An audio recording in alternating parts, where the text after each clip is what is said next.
I'm cautiously optimistic that the MeToo era is not a fluke, and that the unprecedented outpouring of harassment stories might turn into real accountability and real change.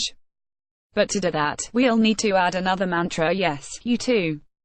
Just like we cannot have a real conversation about ethnic diversity in the workplace without an understanding of racism, anti-blackness, and systemic violence, we cannot have a conversation about gender equality in the workplace without understanding the insidious dynamics of power and harassment.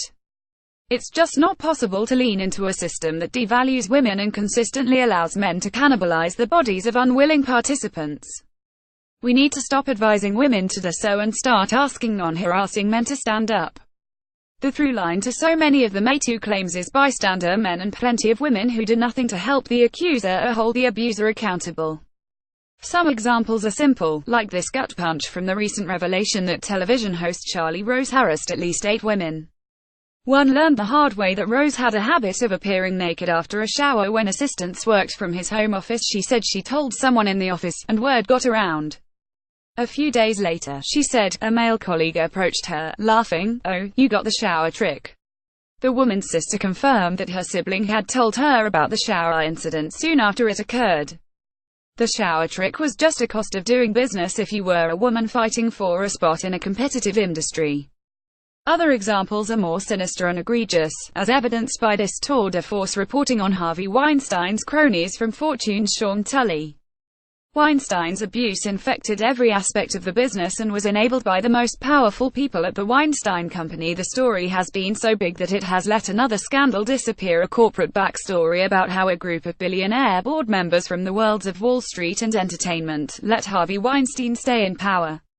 It features an all-star cast that included James Dolan and Dirk Ziff, and later, in cameo appearances, Paul Tudor Jones and Mark Lazary, who oversaw an almost unimaginably toxic corporate culture built and led by their friend, according to 2 directors who long opposed Harvey Weinstein.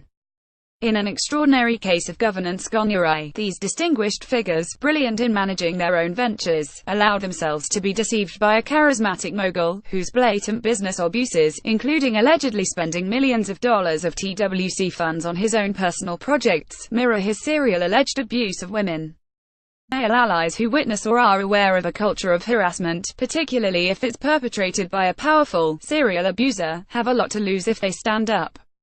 It's a tough call. In some cases, they may make a calculation that nothing will change anyway, no matter how morally repugnant the behavior might be.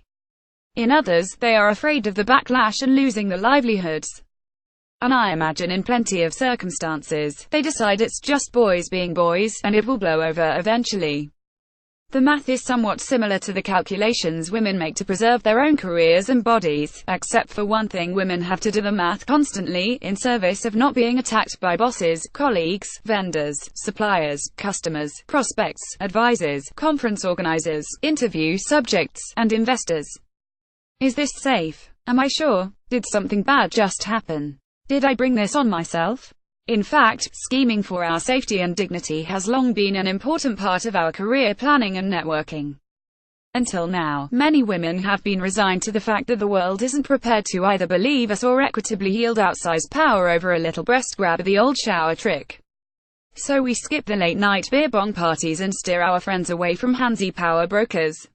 So yes, you too. Change will not happen if men aren't willing to share their part of these risks. The story of women at work is far more complicated than the magical feat of dancing backward and in high heels. We'll need everyone on the dance floor if we're going to make it right. A federal judge blocks the executive order to cut funding to sanctuary cities. A federal judge has permanently blocked President Donald Trump's executive order to cut funding from so-called sanctuary cities yesterday, calling it unconstitutional on its face. The Department of Justice decried the decision, saying in a statement, the district court exceeded its authority today when it barred the president from instructing his cabinet members to enforce existing law. U.S. District Court Judge William Orrick of the 9th U.S. Circuit Court of Appeals, who issued the ruling, disagreed. Fortune Code 2040 raises $5.6 million to expand its work diversifying tech. It's a big raise, and comes from the Knight Foundation and others. The Dian tech startup, co-founded by Laura Weidman Powers and Tristan Walker, plans to use the funding to continue its expansion in New York City, grow its community of members from 5,000 to 40,000 by 2020, and expand its work inside companies like Airbnb, Lyft and Slack. TechCrunch, where is the Latinx talent in front of and behind the camera? Herb Scannell, the CEO of Latinx digital network MeToo, begins this opt with this. The most recent Emmys were touted as the most diverse award show in years, despite the lack of Latino representation in any major award category. But why shut out a demographic that produced $2.13 trillion in GDP in the US in 2015? Latinos only represent 5.8% of speaking roles in media, despite the fact that we over-index as frequent goers, he says.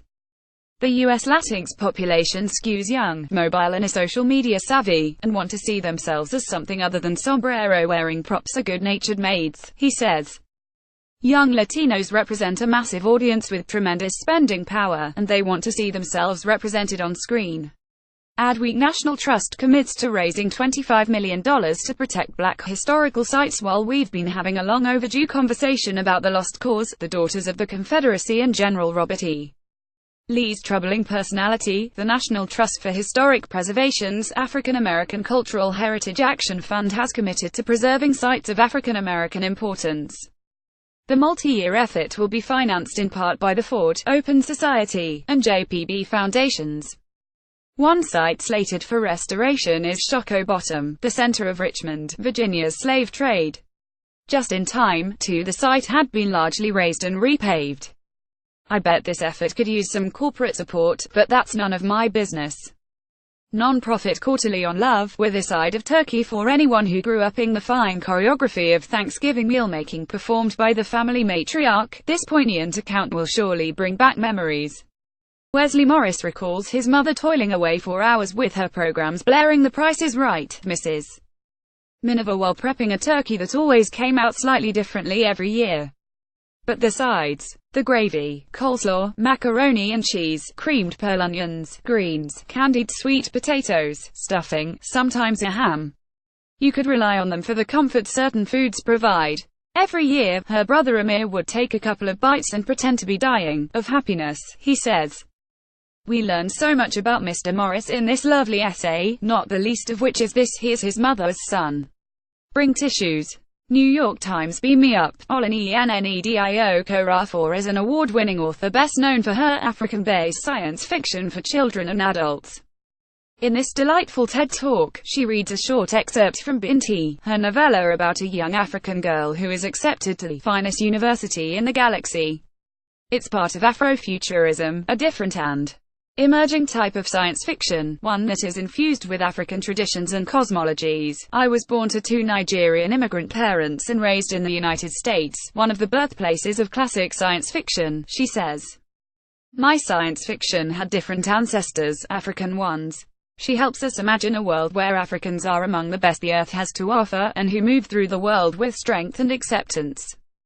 I couldn't relate to these stories preoccupied with xenophobia, colonization and seeing aliens as others, she says. For Africans, homegrown science fiction can be a will to power. TED. When monstrous people make beautiful art, we can thank Claire Dedera, the author of the memoir Love and Trouble, for this chewy long read designed to help us cope with the world we live in now. Namely, what do we do with the art we love if it was made by a monster? Awash with so many Cosbys and CKs, Polanskis and Weinsteins, do we turn away from the things they've made?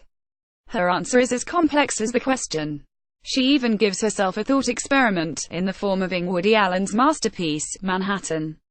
The essay is worth it just to observe her attempt to process that existential mess.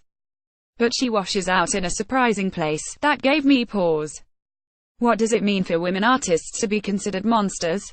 The answer, equal parts mundane and chilling, may surprise you, though it shouldn't. The Paris Review edit post.